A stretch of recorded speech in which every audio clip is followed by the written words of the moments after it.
Yes. Can't you come and show him how you did it? Why are you behaving the way you're behaving today? Just show him what is supposed to be done. Huwezi kuambia nini? Why are you behaving like you just put yourself?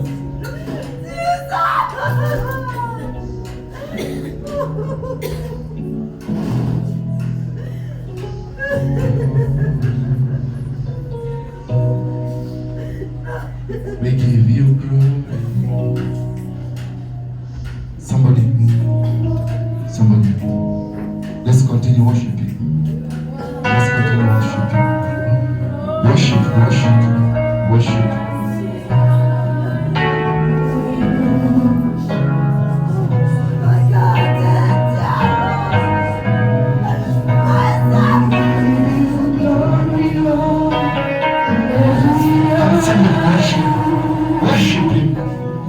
Return this.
generational curses, the spirit of death.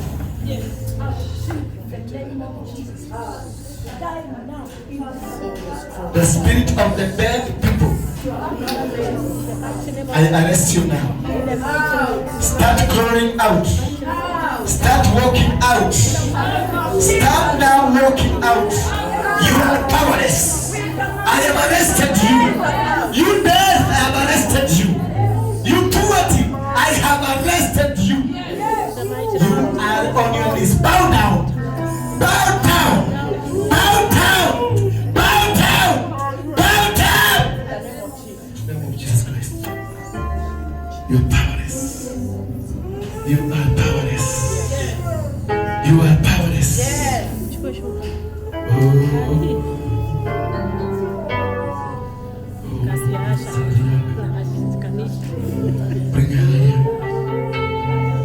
As he is being delivered, she is being delivered. The same problem, no, stand here. The same problem she has. The same problem he has. She has. The same problem she has. He has. You get me? This is one spirit, but manifesting in different angles. But it's one spirit that is operating in them. The spirit may operate in you in Uganda, but inakuwa na connection Kenya. Bwana Yesu asifiwe sana. Spirit inaweza kuoperate Nigeria, lakini iko na partner Kenya. Bwana Yesu asifiwe sana. Spirit ambayo iko kwa huyu ndio iko kwa huyu, ndio iko kwa huyu, na ndio iko kwa huyu. Bwana Yesu asifiwe sana. Na saa hizi zinaenda kutoka katika jina la Yesu Kristo. Nataka tuhesabu mara 7. Mara ya kwanza nasema Jesus. Nani aliambiwa aingie ndani ya maji aoge mara 7? Alikuwa anaitwa Naaman. Aliambiwa aoge mara 7 kwa nini? Because the spirit that was operating in him, ile roho ambayo ilikuwa na operate ndani yake, ilikuwa ya visasi 7. Bwana Yesu asifiwe sana. Ilikuwa ya visasi 7. Unaweza kuombewa leo, uende kwa nabii akuombee, ukose kupona. Uende kwa nabii mwingine akuombee, ukose kupona. Uende kwa nabii wa 6 ama wa 7, uombewe na upone. Bwana Yesu asifiwe sana. Si kumaanisha manabii hawa wengine hawakufanya kazi, lakini process yako ilianza na nabii wa kwanza. Akavunja roho wa generation ya kwanza, ukaenda kwingine ukavunjua generation ya roho ya pili, mpaka roho ya 7 itakapovunjika ndio uponyaji wako utapatikana. Kuna watu wengine wakikuja hapa ni waombee, wanakuja na wanafikiria wanakosa kuona hiyo kitu immediately. Bwana Yesu asifiwe sana. Lakini ukikaakaa utaona, ukitembea na mimi, kuna mtu anakujanga na kwambia ukubali, kama utakubali kutembea na mimi, kwa sababu nimeona ile kitu iko ndani yako si ya kizazi kimoja. Kile kitu iko ndani yako ni kitu ya visasi, ni kitu iko ndani yako which is a generational curse. Na labda it's 5, 6, 7 generations. So we have to work together, because I cannot be able, they cannot be able. Sometimes you cannot be able kuondoa a curse ya generation 7 at once. Lazima tutembee na wewe mpaka kila kitu hiyo iende ikuvunjika. Kitu inaitwa deliverance is not kitu ka siku moja. Deliverance ni process. Bwana Yesu asifiwe sana. Mimi deliverance yangu nilianza wakati niliokoka, na hata saa hii I'm still going through the deliverance. Bwana Yesu asifiwe sana. Mpaka saa hii bado naendelea na deliverance. Hakuna mtu ambaye ako perfect in deliverance. We are being delivered every single day. Bwana Yesu asifiwe sana. Na ndio Biblia inasema tuvumiliane, kwa sababu hujui deliverance ya huyu imefika wapi. Maana wewe labda yako imefika level 6, yeye ako level 2. Na ukimwangalia kwa hizo levels kwa macho yako ya kibinadamu, utaona bado ameanguka, utaona bado hajaokoka. Lakini ukiingia in the spiritual realm, utajua bado ako kwenye level 3, wewe uko level 7. Nyinyi nyote mnaenda na process ya nini? Ya deliverance. Deliverance is a process. Usiende tu kanisa moja hapo, uwapewe kwa mikono, useme I was delivered. You are not delivered. You are yet to be delivered. You are in the process. When I say special, you are in the process. It is a continuous process until you die. Until you die, you are ever in deliverance.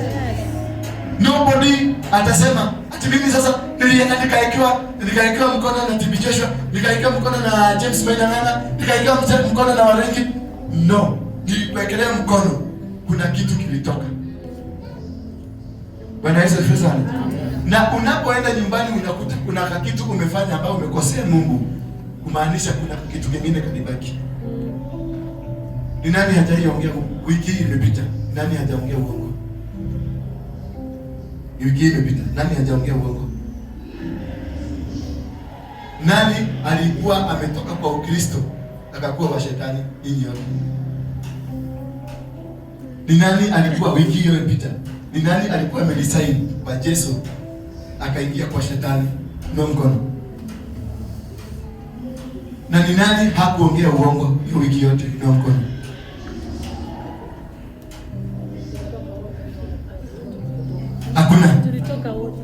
Hakuna hata mimi niliongea uongo at one point. Kumaanisha nini? I have something that is yet to be delivered in me. Hiyo ka spirit ya kuongea uongo bado haijakuwa delivered. Kwa sababu niliambia mtu niko hapa juu nakuja. Sasa hiyo nilikuwa kwa nyumba. That is deliverance. Venye tunatoa mashetani ya usherati, that is equal. Hiyo kuambia mtu niko hapa juu. Sasa hiyo kwa nyumba. Bwana Yesu asifiwe sana. Ile ya kusema mimi nilikosa kitu fulani ama nilikosa fare kwa sababu sikukuja. Na sasa hiyo si fare ulikuwa umekosa. Ulikuwa umesafiri. You need deliverance. Umeelewa mimi? Kuombewa hapa, tuombee mchanga ama tuombee kitu. Hiyo kitu inaweza kosa kufanyika siku hiyo. Lakini tumeanza process. Kwa hivyo vumilia tuende. Tutafika. Vumilia tuende. Ndio kwa maana Yesu alisema, mtakapokuwa mkiomba mumbange aje Bwana Yesu, Bwana Yesu, Bwana yetu. Aha. Aha. Aha. Aha. Aha.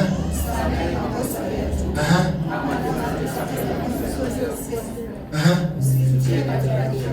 Aha. Aha. Sasa hilo ombi uliambiwa litaisha siku gani? When did Jesus say it? Itaisha 2022 ama 1817? Alisema itaisha lini? Alikuwa it is a process. Tusamehe dhambi zetu kama kwa hivyo dhambi zetu zitakuwa kila siku. Na mtakuwa mkisameheana kila siku.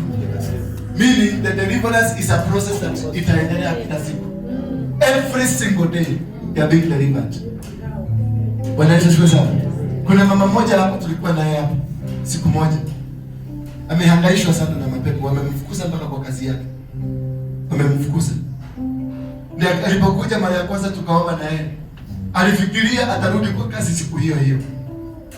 Kila siku ananipigia, shida imekuwa nyingi sana. Namwambia tuendelee kuomba. Kile. Nikamwambia tuendelee kuomba.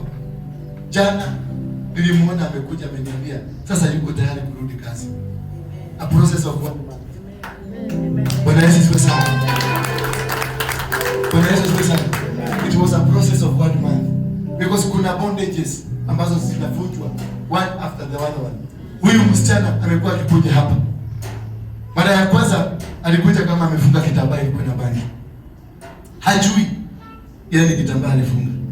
Lakini hiyo bangi ina spirit fulani inamrusha kutoka kwao. Bwana Yesu asifiwe sana. Kwa sababu huyu alikuwa ameolewa huko. Na wale walikuwa wamemuoa huko. Mambo yao yote yanalivovu katika bangi. Na maroho ya usherati. na hiyo spirit inataka kurushwa kwake ya kumvuta arudi huko, na akirudi huko wataenda kumuua. Wanaweza sana, kwa sababu kuna mambo. Are you hearing me? Do you hear what I'm saying? There are things there that you are together, the people you are together, it was like a covenant, and you ran away from that covenant, and they are calling, they are pulling you to go there, and the moment you step in the boundary from Kenya, you step there, you are there to be the end of you. So pray and go through the process of deliverance, because they are using witchcraft. Do you understand me? They are using witchcraft, and that witchcraft they are using wherever they land. Ndege ikakuja ianguke hapa, wale watu wote wako area hii watakuwa affected. Bwana Yesu asifiwe sana. Ndio when ikikuja kufanywa deliverance, tafuta sana mbinu mpaka watu wale mko nao kwa nyumba wote wafanywe deliverance, kwa sababu ni kama hii coronavirus. Unaambiwa ukae self quarantine. Kwa nini?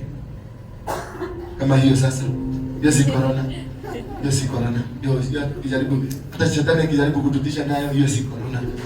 Corona tumeimaliza Italy na China na kote duniani sasa hivi. Endeni muangalie news kutoka kesho. Tukiwa ndani, wangapi tulikuwa nao kwa mlima siku moja na tukajenga altars 5. Nilisema nini? Nilisema mwezi wa 3, tulikuwa Januari ama tulikuwa ni Disemba? Januari. Nikawaambia mwezi wa 3 kutatokea kitu dunia mzima itakuwa itafadhaika. Ulipo? Wewe mzee. Wewe ulikuwa utakumbuka? Tukainua, nikasema tuinue madhabahu hapa. Na tukainua madhabahu. Ulikuwa? Na sasa kutoka leo tukienda mlimani mtarekodi, kwa sababu kuna vitu nyingi sana nimeona zimetendeka. Hata ni mama fulani alikuwa ananikumbusha jana. Unakumbuka ulisema hii kitu? Mimi hata sikuwa nakumbuka. Kumbe hii corona tulikuwa tumeiona Januari. Tukiwa kwa mlima. Na ndio naambianga tuendage mlima. Mimi naenda. Ukitaka, kama hamtaki kwenda mkae. Tulikuwa tunaenda na kina Lecho wakagoma. Tulikuwa tunaenda na kina huyo hapo nyuma yako. Huyo amevaa top ya black na skirt ya white. Huyo hapo nyuma yako. Tulikuwa tunaenda, tulianza huduma yetu kwa mlima, huko mlima Ngong. Ndio Mungu alitukabidhi hii huduma.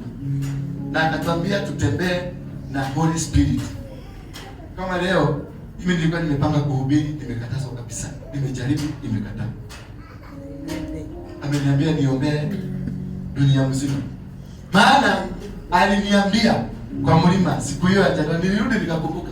Kuna mahali naenda ninaandika. Nikakumbuka, endeni muangalie kama wale wanaandika, kwa sababu kuna watu niliona wakiandika. Endeni muangalie siku hiyo muone nilisema. Na hiyo kitu siku ile itaisha. Bwana Yesu asifiwe sana. Nilisema mpaka date, nilienda nikaangalia. Nilisema mpaka date. Na what we are doing here. Na tuliambiwa mkumbuke siku hiyo. Na saa hiyo baada ya kumaliza hivi ndio nimekumbushwa. Tuliambiwa baada ya hivyo mtainua madhabahu na mnitolee sadaka. Nakumbuka nani alikuwa siku hiyo? Ulikuwa, huyo alikuwa. Ulisikia hiyo stick? Na sisi ndivyo tumefanya. Leo mkweli mnaandika na mnarekodi kila kitu. Please be recording now. Nimeona kuna vitu vitakuwa vinatendeka na sisi hatujui. Na tulikuwa tumevisema. Na mlima ni muhimu. Mlima ni muhimu. Hapo tulianzia, Mungu aliniambia tutajenga prayer center hapo. Dini zote za Kenya, za KWS zote za Kenya zinajenga kwa hoteli. Bwana Yesu asifiwe sana. Niliambia Mungu anisaidie nijenge prayer center Ngong. Watu hao wakienda. Na mimi najua tutachimba mpaka macaves huko. Na tujenge nyumba mzuri huko, watu watokea dunia mzima. Do you know what? I know you don't know. Umechoka? Hapana. Umechoka? Simu kitengeneze tu kasauti kazuri. Baba, nitawalipa.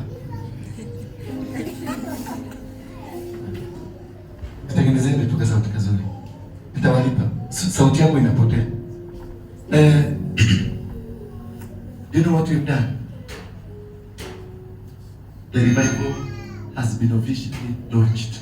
Amen. Keep that in the record. Keep that in the record. The revival, the world revival ya dunia mzima, it has been officially launched kutoka kwa madhabahu hii. Amen. Hallelujah. Ni kitu kidogo hiki mnaona. Mnajiona watu wadhaifu sana. Lakini what you have done, you've bought, mumenunua. Na hizo sadaka zenu, mumenunua the privileges and the rights of the revival. Everywhere it will happen, it will be connected with you. Amen.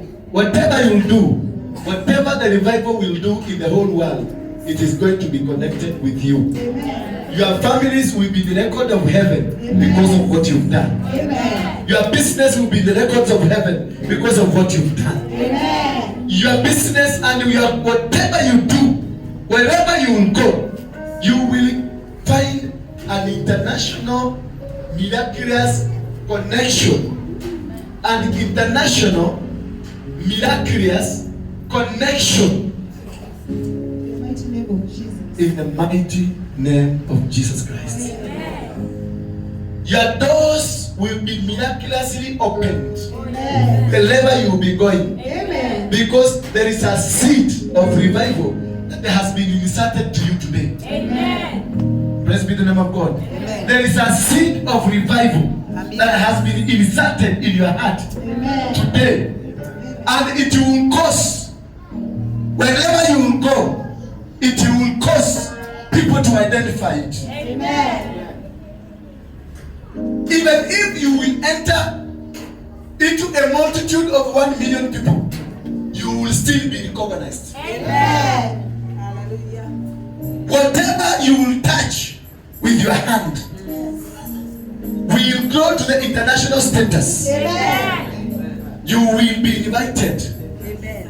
In international talk shows. Amen. You will be invited to attend international seminars. Amen. And even if you went to the American booth there for visa, they will not see you. They will see the seed that God has planted. Amen. Every single plant that you have, they will not be yours from today. It is God who will be planning for you. Amen. Praise be the name of God. Amen. God is going to plan for everything you do. Amen. And whatever you do, and wherever you go. Amen.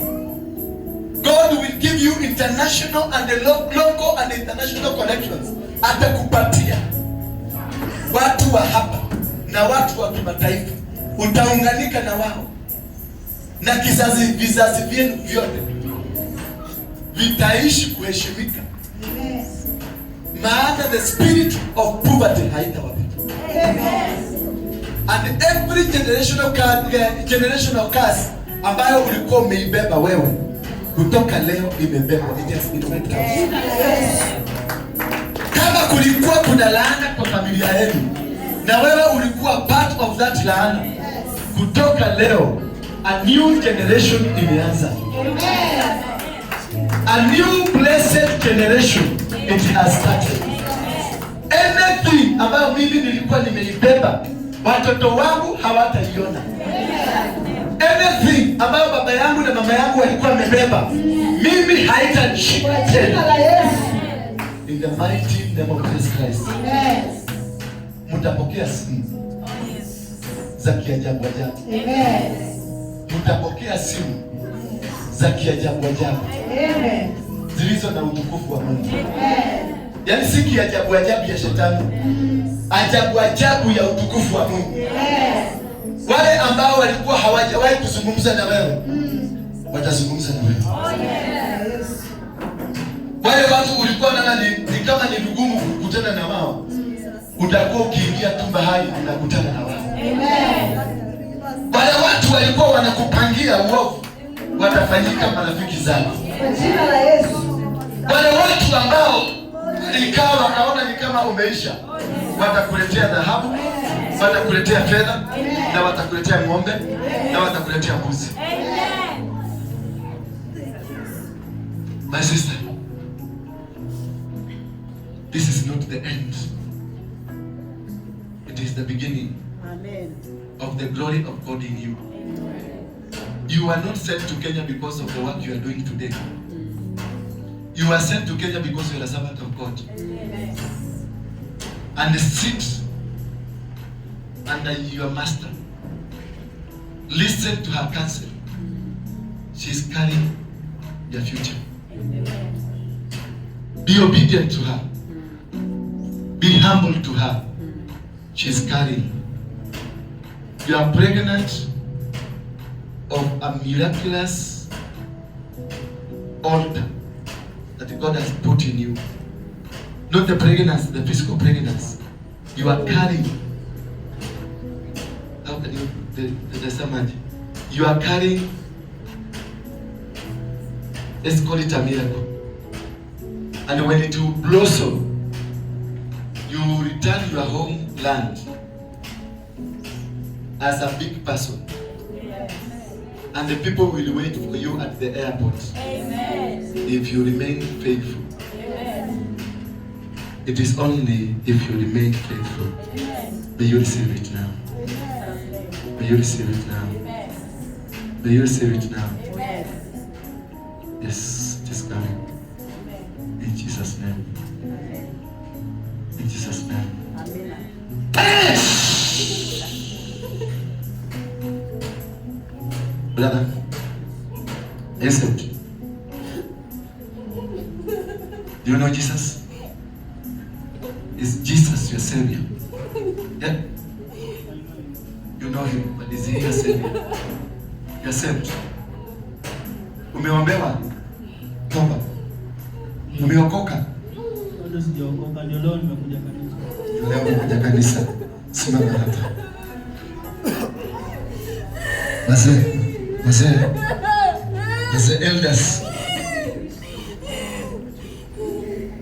elders, this is your job now. Panda huko mzee. Shika. Shama.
Kuna mtu amekulazimisha kuja kanisa.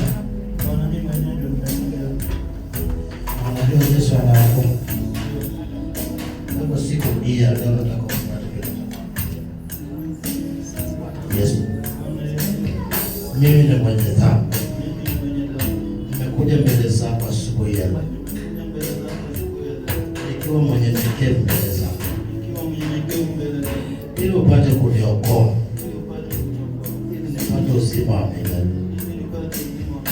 Kuanzia siku hii ya leo, mimi nimeokoka, nampenda Bwana. Siku hii ya leo nakutumikia kwa moyo wangu wote na roho yangu yote.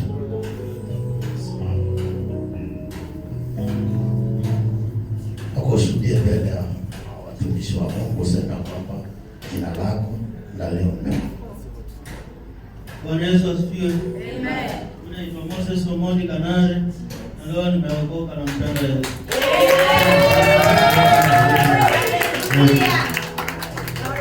Baba, katika jina la Yesu tunakushukuru kwa sababu ya Omodi Kanyari ambaye ameweza kujitolea na ameweza kutoa maisha yako mbele yako Baba. Wewe ulimjua tangia utoto yake, wewe unamjua katika shughuli zake, na wewe unamjua yeye ameweza kujitolea, ameona kana kwamba karibu na wewe ndipo kuna uzima. Mungu kamuonekanie, kafute dhambi zake, kamuandika katika kitabu cha uzima, kamuonekanie katika njia zake, kamuonekanie katika mienendo yake, kamuonekanie katika yote anayohitaji kutoka kwako Baba. Najua unamjua na najua utamshika mkono. Tunamweka mbele zako Baba, kamuone, katembee na yeye, na ni katika jina safi la Yesu Kristo nimeomba na kuamini. Watu wawili wakuja wapokea huyu jamaa.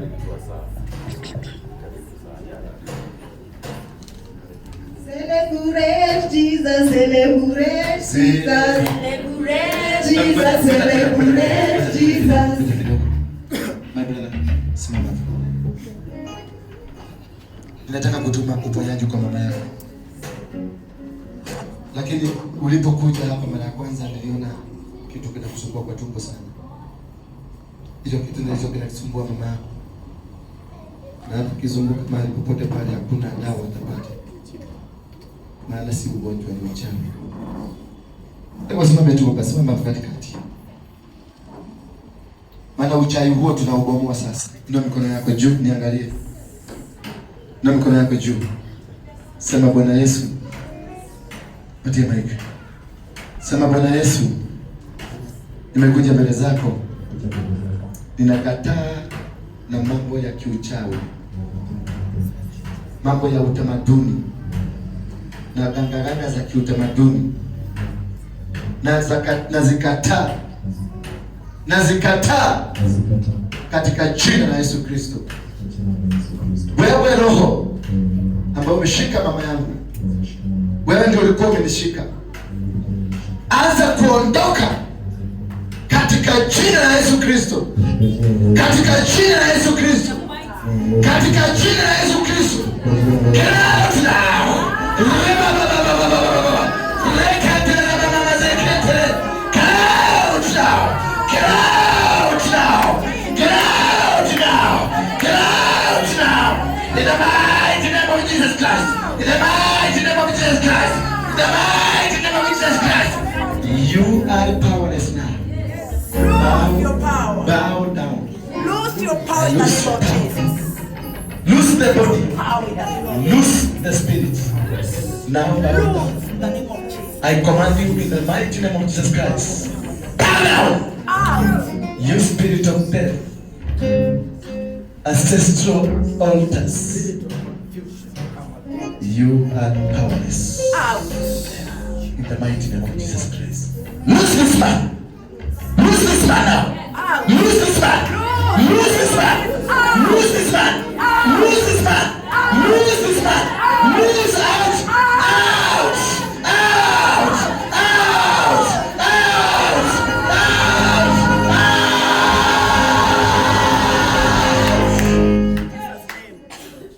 Thank you, Lord. She's free. She is free. The mother is free. In the mighty name of Jesus Christ.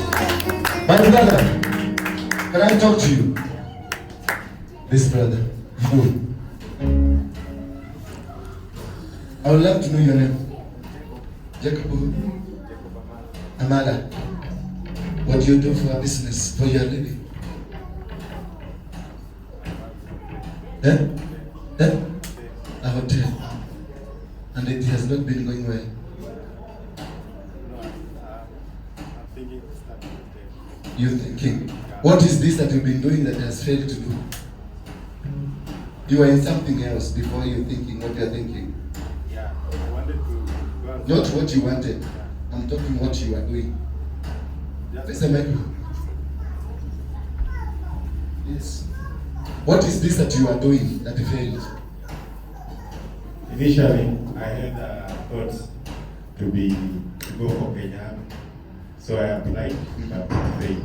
It failed. Yeah, You are so much disappointed yeah, because you had every connection, but the connections didn't work. yeah, And the person, your connector disappeared yeah. and they left you confused.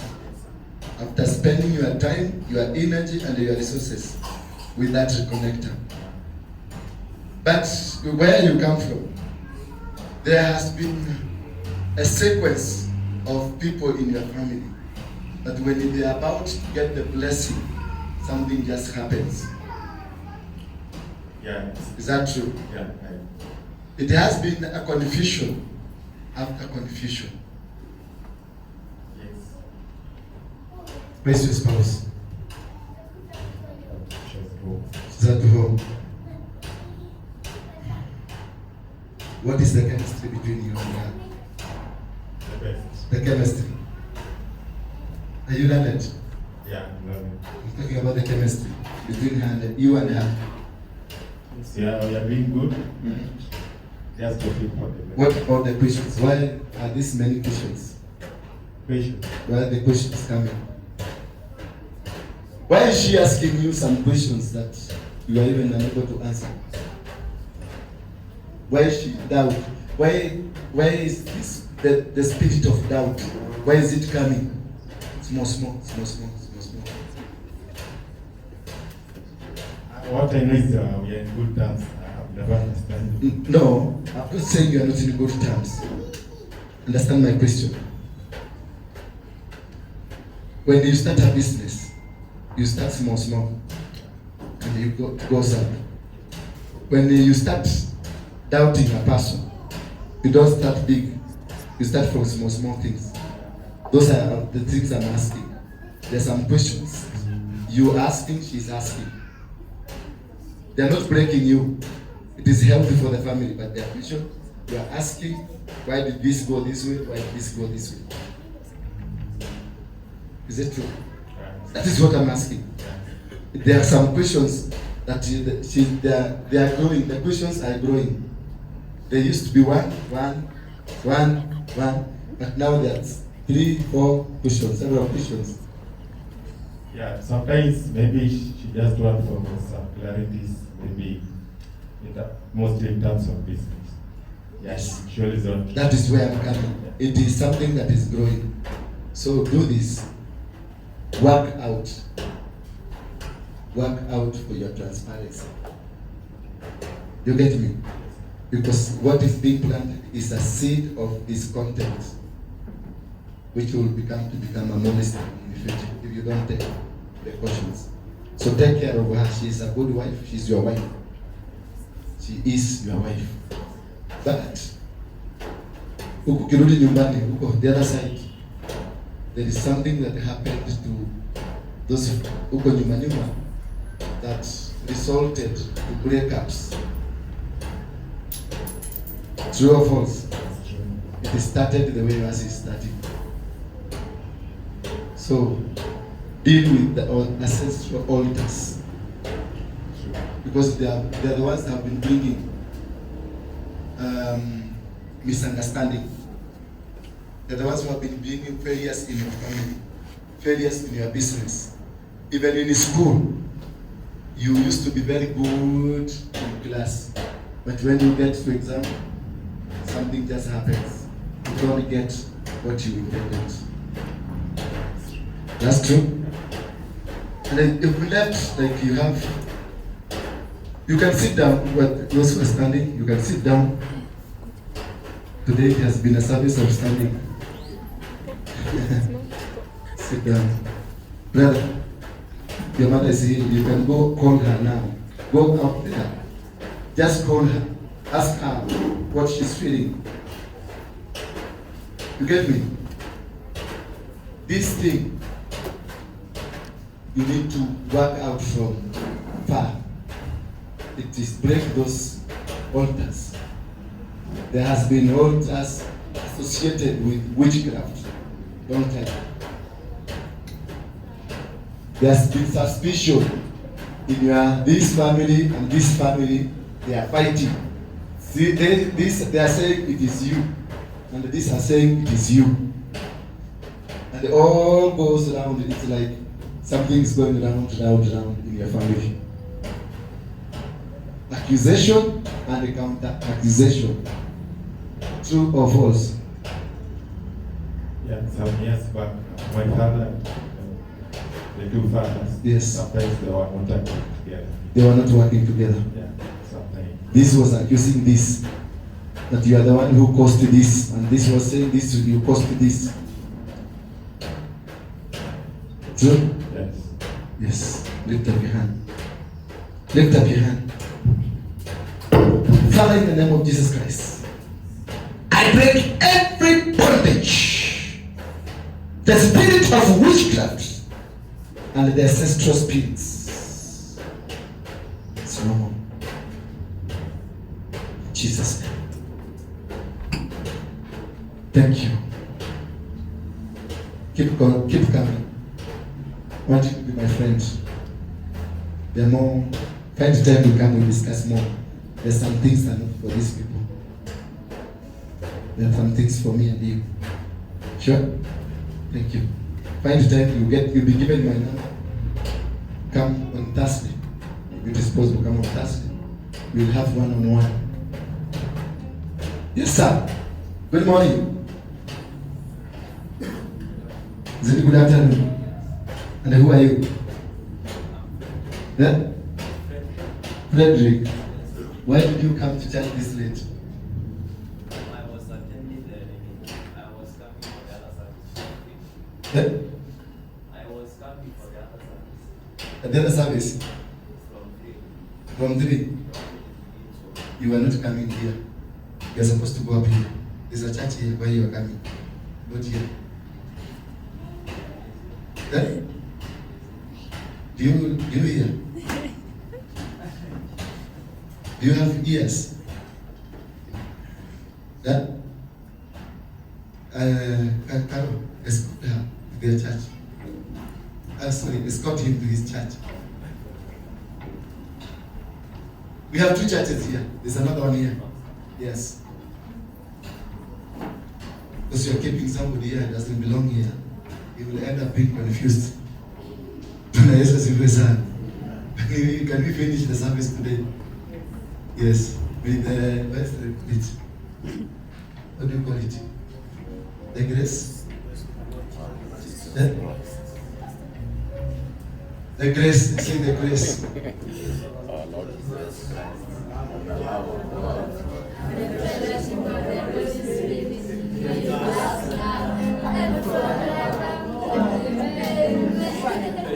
Surely.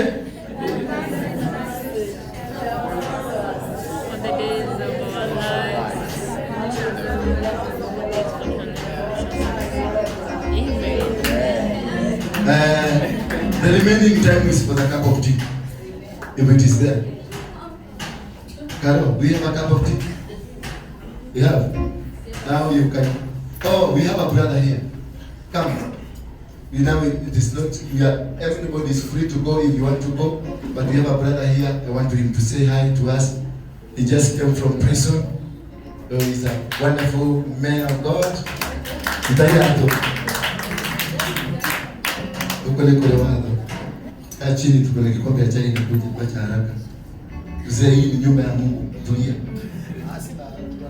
Tulia. Hiyo ndio Mungu ameniambia tumalize service. Unasikia? Hebu msianze kuuliza ati leo hakuenda na mtaratara. Hii Kristo si ya mtaratara. Kama kuna mtaratara mkate yako. Tikana nake, ndio gari ya leta. Ndio mtumia ndio mrejesha hiyo. Ndio. Bwana Yesu asifiwe. Amen. Jina yangu naitwa Benson Mkanjo. Yesu ni mwokozi wa maisha yangu.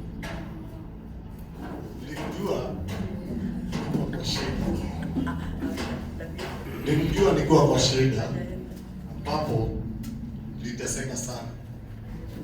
Nafikiri tulikuwa na my brothers Musendi, Thomas, Drango, tulikuwa pamoja. Tulikuwa katika Kambeti prison ambapo nilikuwa nimetuhumiwa kwa mashtaka ya mauaji. Nilikuwa nimehukumiwa kifo. Kwa hiyo ilikuwa ni 05 nikakaa condemn, nimehukumiwa kifo mpaka 09 ambapo mtukufu Mwai Kibaki aliweza kutusikilia huruma na kutoa katika hukumu ya kifo na kupatia maisha. Baada ya kutoka 09 tukakaa hiyo hukumu ya maisha. Umetoka ya kifo. Umeingia ya maisha. Yaani nimeambiwa nitahukumu. Yaani hukumu ile nimepatiwa sasa, nikukaa gerezani maisha yangu yote. Mpaka siku nitakufa. Yeah. Kwa bahati nzuri Mungu alijileta wakati ule tulikuwa tunamlilia. Tukaweza kubadilishiwa, nikatokana na bahati ya kufanya petition katika makoti. Jitetea uweze kupatiwa hukumu nyingine. Mimi nilikuwa nimefanya kesi yangu Nakuru. Nilitoka Kamiti 2018 mwezi ya 6 nikaenda Nakuru. Petition yangu ikakubalika. Nikafanya kesi tarehe 7 mwezi ya 6 na 2018. Haya, nikapatiwa judgment ikawa imerukaruka. Last year nilikuwa nimegojea judgment yangu, nilikuwa niende mwezi wa 6 2019. Ikawa sana naanza ile kunigunika, nimekarishwa sana. Lakini kumbe iko mpango yangu. Mpango ya Mungu ilikuwa ni tarehe 6 mwezi ya 3 mwaka jana. Nikaitwa na production order ambao kesho natakikana kotini. Nilipoenda nilikuta ule hakimu alikuwa huko, alikuwa Mr. Ngoge. Akaniuliza, "Waiganje umekuja?" Najua umekasika sana, lakini leo tunamalizana. Kaniambia, "Uko tayari kwenda nyumbani?" Nikamwambia, "Ndio, niko tayari kwenda nyumbani." Kaniambia, "Kati ndio tuongee." Ndio ikaitwa kama mbili mbele yangu, kisha nikarudi nikaitwa. Wakati niliachiliwa, nikasomwa na nikaachiliwa. Nilikuwa na kesi yangu. Wakati tulienda kwa shimo kubwa, wafungwa wengine wako wametoka kwa koti. Sasa tulikuwa wawili kwa shimo. Sasa nilikuwa namuuliza, "Wewe, una uhakika tumeachiliwa kweli?" Yaani siamini. Yaani sikuwa naona kama kitu inawezekana. Haya. Mimi nilikaa, nakuja jamaa mwingine alikuwa kutoka. Namuuliza, "Wewe umesikia mtu mwingine amesema, "Kwani tumeachiliwa?" Akasema, "Uko free." Wewe unaenda nyumbani saa hii? Haya, nikachukua kaomba asali mwingine simu hapo, nikapigia my sister. Sister yangu ile swali ya kwanza kuniuliza, "Kwani judgment yenu tulipewa mpaka lini?" Nikamwambia, "Unauliza habari ya judgment? Na mimi sasa hivi free." Yaani alipiga nduru ya kufuraha. Sasa wako na mama yangu hapo. Mama yangu anaje kumuuliza, "Hai Jerry ni nini?" Yeye asikii. Nikasikia mama yangu ni hospitali, ni high pressure. Nikajua mama hapo amestuka. Jua ni nini inaendelea. Lazima simu nikapiga mama yangu. Akachukua kanuni gani? Huko kwani mliambiwa ni judgment yenu mpaka lini? Nikamwambia, "Bwana mama, mimi nimeachiliwa." Akaniambia, "Ukweli?" Nikamwambia, "Mimi naachiliwa, nikuja na kuja." Akaniambia, "Hapana, kitambo kuja nitakuwa nimefika." Aliita my brother in law na Kagani. Kutoka hapa Nairobi mpaka Nakuru. Mimi nikiachiliwa kutoka Nakuru prison, nikifika Nakuru town nampigia simu. Akaniambia, "Hapa usiondoke hapo kwa stage." Nikifika tunafika. But mimi nashukuru Mungu, hata ukipitia mambo gani, ukimwamini Mungu, najua atakutendea mambo mema. Amen. Kwa kwangu kule mimi huaga si regret. Hata kama sikufanya kitendo juu, sio mimi nilikuwa nimefanya. Nile mistake and dated, ambapo ni brother yangu alifanya, lakini wakati unakuja kutafuta brother yangu mimi ndio walikuta kwa nyumba. Tulikuwa tunaenda kumzika my dad. Tumezika my dad kama that is December 2000. Na tukasema wacha tuteshee huko, turudishe mwaka huko safi. Unaona? Na wala ni vijana wadogo walienda kunywa ile, wamepigana, wameua, na hajarudi nyumbani. Sasa kama wakati wanakuja kumtafuta mimi walikuta nyumbani. Mimi nikawa nimeenda hivi. Lakini nasemaga kulingana si kwa mtu mzuri. Mimi niseme maisha yangu mingi nimekaa kwa Mathare. Na ile vitendo tulikuwa tunafanya wakati huo tukiwa vijana haikuwa ni vitendo ya kudhilishi. Lakini najua yale nilifanya ilikuwa inalipwa na wengine. Naye Mungu akasema hata wewe utalipa. Yale alikuwa anafanya ilikuwa inalipwa na watu wengine, si ndio?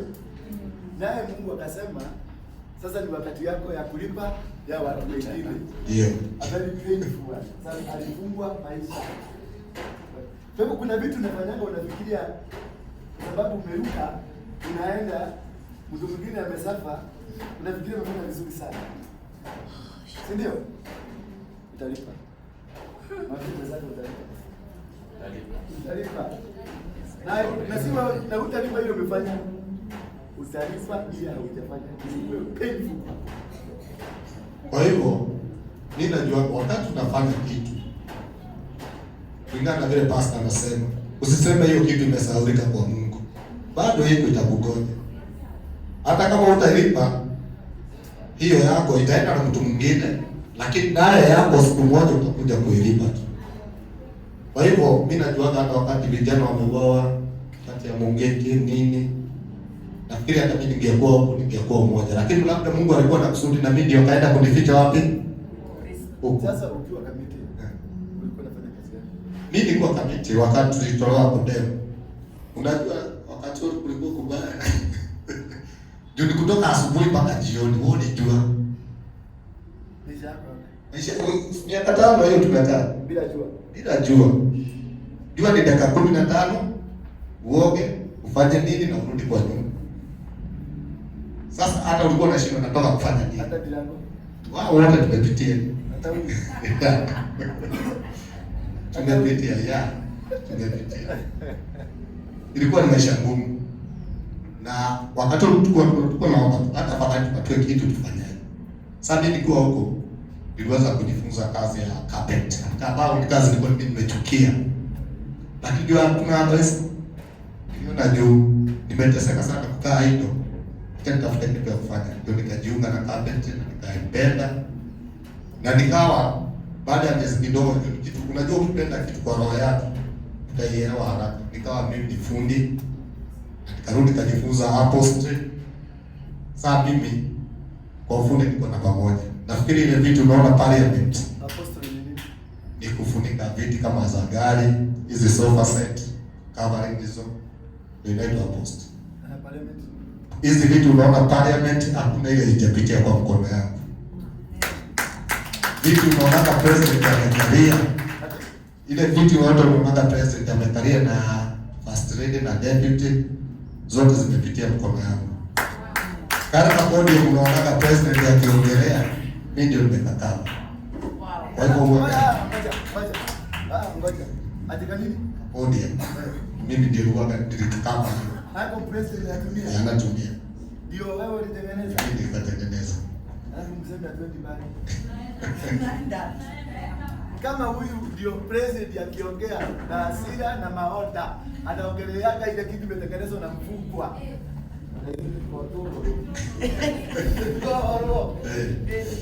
Sasa mimi najivunia huwa si kupoteza muda wangu huko nitoka na kitu. Jukunao ama na mimi najua wewe kwa mwalimu wetu. Mseme ni fundi, ule ni fundi. Na kuna wengine tuliacha ambao hawakufanya chochote. Yaani about kama 20 years, 30 years umekaa hakuna kitu anachojivunia. Lakini hapo inategemea na akili ya mtu. Ama unaangalia nini una focus kwa maisha yako. Kwa hivyo mimi namshukuru Mungu, nawapenda sana na nyinyi mtukaribishi. Sikilizeni. Bila kuja wewe. Kuna watu acha niwaambie, hata mkaniacha nyinyi yote. Sitaenda kuwatafuta, lakini hapa nitawatafuta. Kuja hapa badi, kuja wawili badi. Accuse na accuse. Sikilizeni. Brother, sitawaacha. Ni mimi nilikuja nikaombea nikasema mtaachiliwa, lakini venye mtaachiliwa sijui. Mungu alifanya miujiza yake mkaachiliwa. I will walk with you. Tutaanzisha garage hapa. Kama wewe ndio ulitengenezea Uhuru kiti, nitampigia tu simu leo. Tumwambie kadere yako zote kile kitiri. Kadere yako kanida. Urenda tena. Kama hiyo kiti unakalia ni ya huyu jamaa. Hata ile kitu unapanda juu.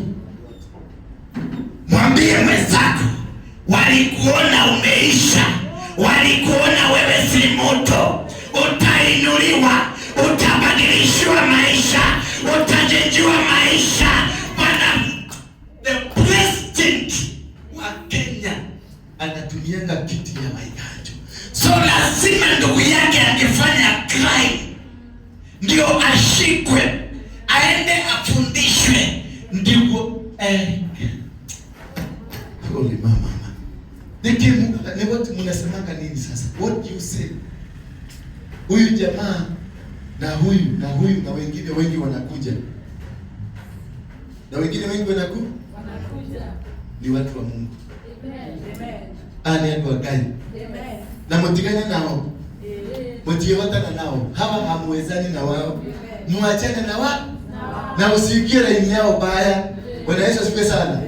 Walikuwa wameishi maisha ya kutohurumia. Walikuwa wameishi maisha ya unasikia miaka 5 uoni jua, 5 years uoni jua. Utakoja moto na mole. Wacha tushike hawa watu tutembee na wao.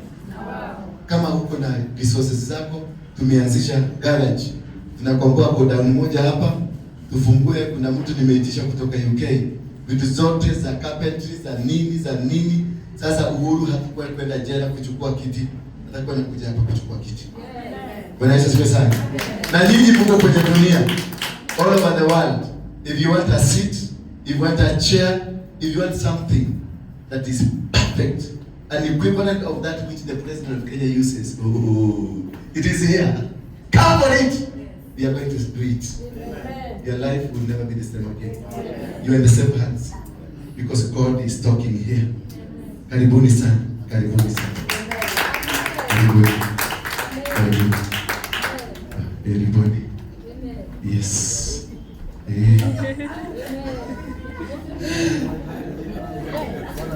Kanisa. Hii kanisa iko na watu fake tu. Watu fake ndio kama wairume kama wa. Hadi hapo.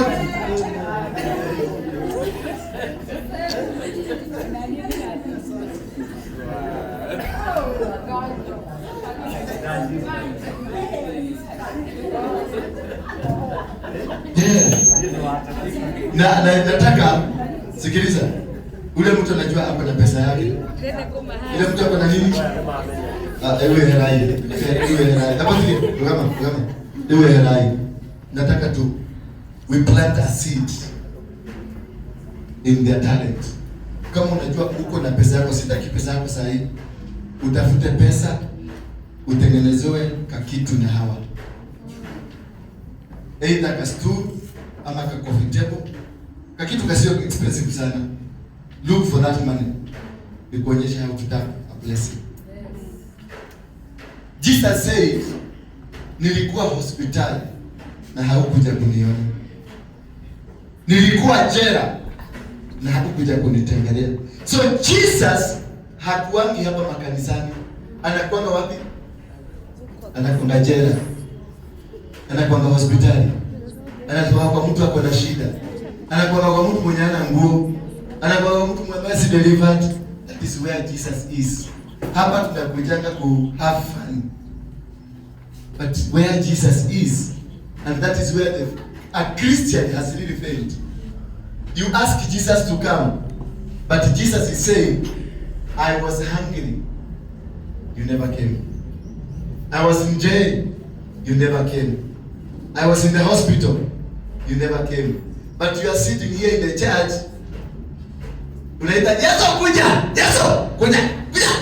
Toka Yesu toka. Na amekwambia kule ako. I was where? In hospital. That is where Jesus is. I was in jail.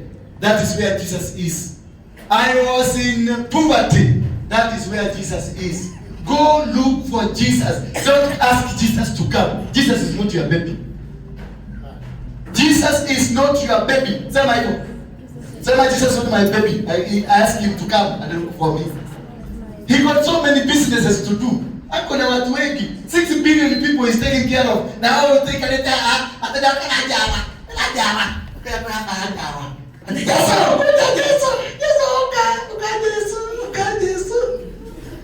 Achana na unafiki wa Ukristo. Go look for Jesus. Tembeeni huko mwende mhubirie watu waokoke. Hawa watu mnaona hawajaokoka kama huyu amesikia Yesu wako akakuja kutafuta Yesu. Huyu jamaa amesikia Yesu akiongelelewa hapa juu. He came looking for Jesus. But you are seated here looking, asking Jesus, come. Na unaambia Jesus pale, sanitizer. Ndio hiyo. Bwana Yesu asifiwe sana. Mnaambia Yesu, chukua sanitizer. Tunaona kama huko na hiyo kitu. Stop joking. Christianity is not what you are doing now. Ukristo sio huo uko nao. Huo uko nao ni unafiki. Sema unafiki. Mtoke nje muende mkahubiri. Hizo maranjawa mlikuwa nazo hapa, mtoke nje. Mkwende kule nje. Hapa soko hii. Wekeni hapa speaker ziko hizi.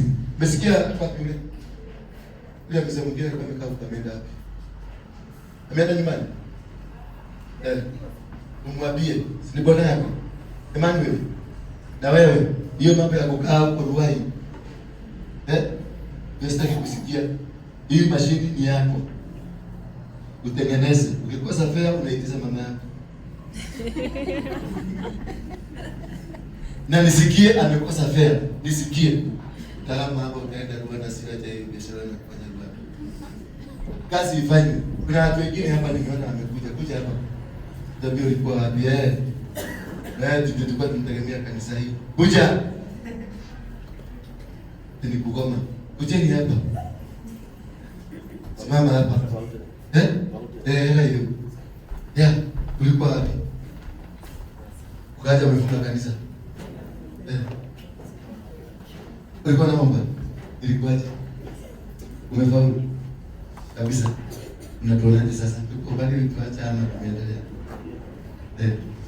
Tupatie na wewe tuone kuendelea mpaka wapi. Lakini sipatie. Wanaitwa sikia. Naitwa Ignatius Kahindi. People call me Iggy. I'm a member of CFC. Nimekuwa CFC tangu ikianza mpaka Januari kapotea kidogo. Nilikuwa nimepotea kwenda kwa shughuli za kikazi, na kazi yangu ama kazi yetu ni usanii, na ni kazi ina involve kutembea pale pale, kuzunguka Kenya, nikiwezekana zaidi ya kutoka nje hata nje ya Kenya.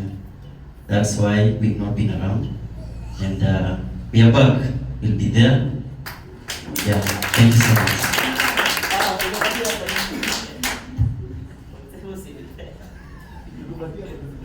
Tunapatia bado msipatie. Tunamhurumia.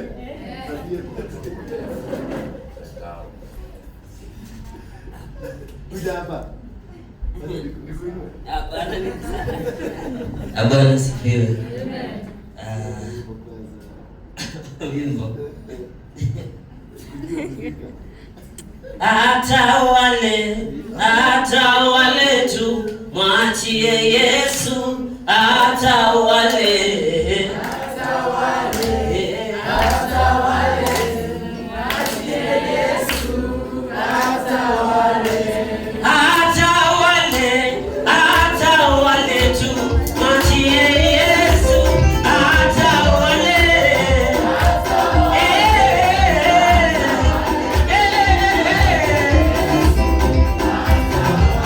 Yeah.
Najua watu wafupi wanakuja na vitisho.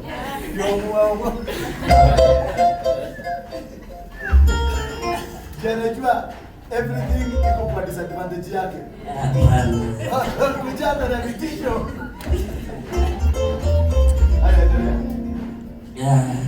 Bwana sifiwe. Tumerudi. Tulikuwa kazi kidogo lakini tuko hapa sasa. Tumerudi na tutakuwa pamoja. Asante. Kuja. Basi kujeni mkombea hapa. Ndio wanaweza kuwa wamerudi na vitu zao. Waombe. Waombe. Mwalimu, ingia hapa. Waombea watu. Hiyo ni kazi ya elders. Unaona kazi ya elders? Hiyo ndio kazi. Pigeni magoti hapo chini.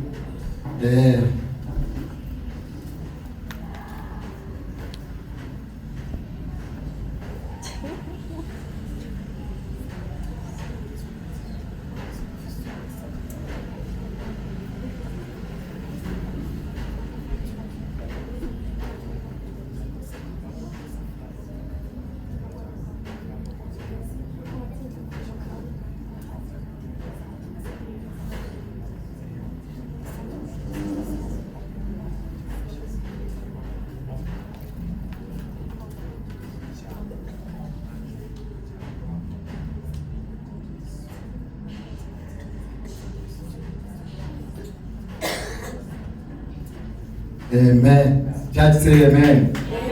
You're back. You're welcome back. Huyu ndio alitupatia unajua tunasemanga ukweli. Simama hapa hivi. Isiweze nitokeni sasa. Huyu ndio alitupatia wakati hatukuwa na speaker. Tulikuwa tunataka ku speaker hizi. Tulikuwa na speaker. Tulikuwa na kongo. Ile ilikuwa ya madharau. Ukakasirika ukasema tupatie. Bado umekasirika kama umeacha ukasirika. Ulitupatia? Ayo. Ndio. Hii kitu inaona hii hapa. Tulipatiwa na huyu mzee. Na Mungu akubariki. Na hii speaker. Na hii microphone nimeshika na nilisema ikuange yangu ndio nakukumbuka. Asante sana, Mungu akubariki.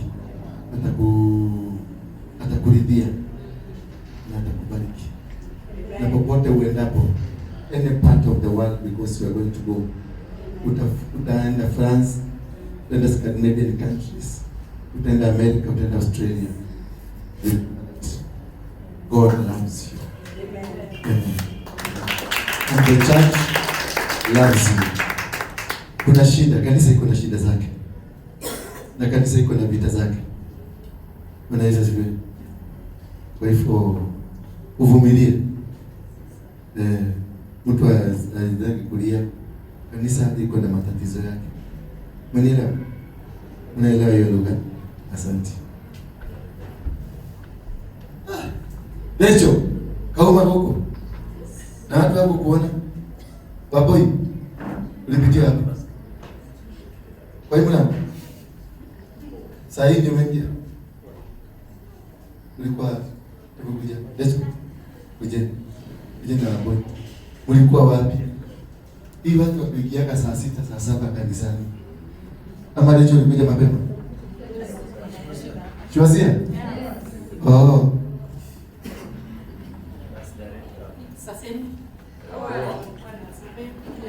Mimi nimeshinda hapa, labda hajaniona but alijua niko hapa.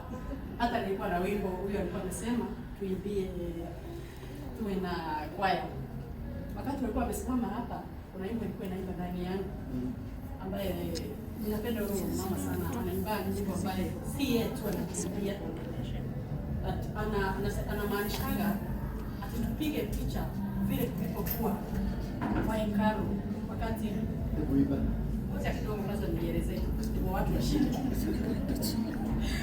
Kwa watu washike. Tutaimba tukiwa wote. Ati alikuwa anasema alikuwa kwa hekalu wakati Bartimayo alipofunguliwa macho. Kuna watu walikuwa wanasema wanamkataza kelele. Basi alipiga kelele na akaona. Wengine walikuwa jela lakini Mungu akawafungua. Lazaro alipofufuka bado alisimama na akatangaza msamaha, amefufuka. Hivyo nitaimba chorus moja kama nitaweza. Fanya hivi. Kaa chini. Ngoja malize. Tuite wazee, uimbe kwaya. Kaa chini, hapo ikuja. Tulisema kuna kwaya? Hata siaridi ni wa kwaya.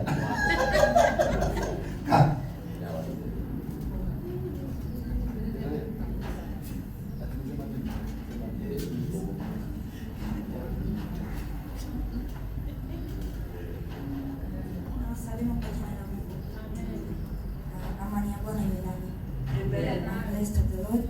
I love Jesus. I'm saved this afternoon, I guess.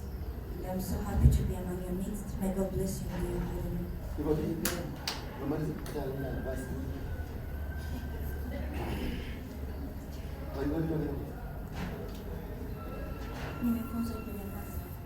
Umefundishwa leo? Asante. Dan, kama Dani amekuwa shule, hatujakuwa na yeye, wengine tumekuwa na wao. Dani amekuwa shule. Simama tu hapo, simama tu, kuja tunaenda. That is one of my many sons. Praise God. Amen. Praise God again. Amen. My name is Dunstan Origi. I'm saved. I'm glad to be here. Nilifunga shule Wednesday. Najua corona itatuaffect in the name of Jesus. Amen. Amen. Thank you. Pigia makofi tu mazuri. It's good always we appreciate. When they come back, we appreciate them. Because huyo mwingine anaona na kamera. Endelea kutuona na Joro, okay, sawa. Na wengine naangalia new kama ambao wamekuja leo. Kuna wale ambao the newest. Ambao tulikuwa na wao zamani ambao wamerudi. Do you have a word you can tell the church? You okay? Yes, sir. I'm doing this waiting for the cup of tea. Just Praise God, church. Praise God, church. Very happy to be here today. I'm saved. I love singing. I love praise and worship. I minister in the Cry of the Spirit ministry since I did. But I'm here today. I was moved by the Holy Spirit to be here today. And I'm very happy. I'm blessed. I'm Jacob. And it's a pleasure to be here. The only thing is Christianity is a long journey. It's a very painful journey, but it's a very sweet. It's a sweet thing to be beside Jesus. And so we are as Christians. As Christians, we are connected. So long as a Christian, we are connected to any church, and God is one. I love you all. God bless you all. Where do you come from? I'm from Western, but I'm here in Nairobi. I should go to City Stadium. Hapa tu. Bwana Yesu asifiwe sana. Nasikia kuna kwaya. Bwana kwaya kujeni. Bwana kwaya wakuje Dirago ndio